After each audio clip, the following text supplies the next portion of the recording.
esperamos que el Congreso aproveche esta oportunidad justamente para corregir la situación que se ha generado el día de ayer, ¿no? Por eso vamos a conversar con Magali González, secretaria general del Sindicato de Trabajadores de la Defensoría del Pueblo, al cual le damos la bienvenida aquí en Exitosa y le pedimos que nos explique cuáles fueron las medidas que pidió el Poder Judicial para que se elija al reemplazo de Eliana Rebollar. Muy buenas noches. Buenas noches, Katiuska. Buenas noches, Pedro. Gracias por la oportunidad que me brindan de poder presentar la posición del Sindicato de Trabajadores de la Defensoría del Pueblo. Efectivamente, nosotros desde el año pasado, desde abril, ya veníamos advirtiendo el riesgo de que el Congreso de la República lleve a cabo un proceso de elección del titular de la Defensoría del Pueblo sin respetar la transparencia, la meritocracia y la participación ciudadana, ¿no? Nosotros presentamos una acción de amparo y el juzgado, el juez constitucional, declaró fundada en parte esa demanda de amparo y exhortó al Congreso de la República a que antes de elegir al defensor del pueblo debía aprobar un reglamento especial en el que se indicara el perfil del defensor, de la persona que tenían que elegir como titular, y también las características, las condiciones y los criterios que se deberían seguir en el proceso de elección. Nosotros además como sindicato lo que sostenemos es que para garantizar la participación ciudadana se necesita que el proceso de elección se lleve a cabo con un concurso público, que es la primera opción que establece la Ley Orgánica de la Defensoría del Pueblo, ¿no? Y que además haya un espacio para que la ciudadanía también pueda presentar sus tachas a los candidatos que se presenten y que esas tachas sean resueltas por la comisión especial, porque lo que ha sucedido en este último proceso, en esta última elección que ha terminado en la votación del día de ayer, es que a pesar de que los ciudadanos y ciudadanas han presentado cuestionamientos a los candidatos, porque el proceso incluyó un espacio para ello, nunca hubo un pronunciamiento de la comisión al respecto. La Contraloría también presentó información respecto de varias denuncias, había información sobre papeletas y ninguno de estos cuestionamientos fueron resueltos por la comisión. Y ayer que ha sido la votación, nunca hubo un debate justamente para que los congresistas pudieran explicar las razones por las cuales votaban por uno u otro candidato. Nosotros no sabemos cuáles han sido las razones detrás de esas votaciones. Ustedes sospechan Magali, ¿y ustedes sospechan de una negociación política bajo la mesa? Bueno, las negociaciones políticas son bienvenidas en el Congreso de la República, es un espacio político, eso no está mal. El asunto es que si tienes un proceso de elección plagado de irregularidades, en donde no se respeta ningún criterio de transparencia ni de meritocracia, entonces ahí es donde se levantan las sospechas sobre cuáles son los intereses detrás de esas negociaciones. Ya se han presentado dos reconsideraciones, entendemos que de parte de Carlos Anderson y de Edmala Trillo. ¿Qué espera usted de este proceso que han tomado estos dos parlamentarios no agrupados? Bueno, esperamos que el Congreso aproveche esta oportunidad justamente para corregir la situación que se ha generado el día de ayer, ¿no? Que se vuelva a votar y que no se elija un defensor en estas condiciones, y que luego el Congreso pueda convocar a un nuevo proceso de elección siguiendo las recomendaciones específicas que ha dictado el juzgado.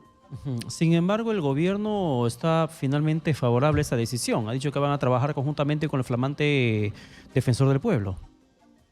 Bueno, la Defensoría del Pueblo es un ente constitucionalmente autónomo, no depende del Ejecutivo. Claro, el Poder Ejecutivo puede tener una opinión al respecto, pero no hay ninguna necesidad de que haya un aval del Ejecutivo para esto.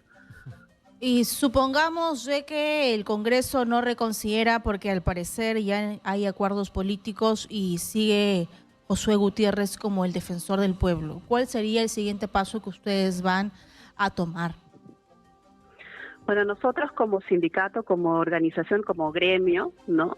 Vamos a permanecer firmes en nuestra convicción y en nuestra lucha al interior de la Defensoría del Pueblo, en la defensa de los derechos de los trabajadores y trabajadoras de nuestra institución, que es lo principal, y también en la defensa de la institucionalidad de la Defensoría del Pueblo y de nuestra autonomía. Magali, es interesante lo que acabas de responder, porque José Gutiérrez el día de ayer mencionó que en el caso particular de la bancada de la Fuerza Popular, esta bancada votó por la institucionalidad. En pocas palabras, Josué Gutiérrez, flamante defensor, representa la institucionalidad de la Defensoría del Pueblo. Sí, bueno, eso nos preocupa mucho, ¿no? Nos preocupa cuando en el discurso se dice que la Defensoría del Pueblo necesita fortalecer su institucionalidad.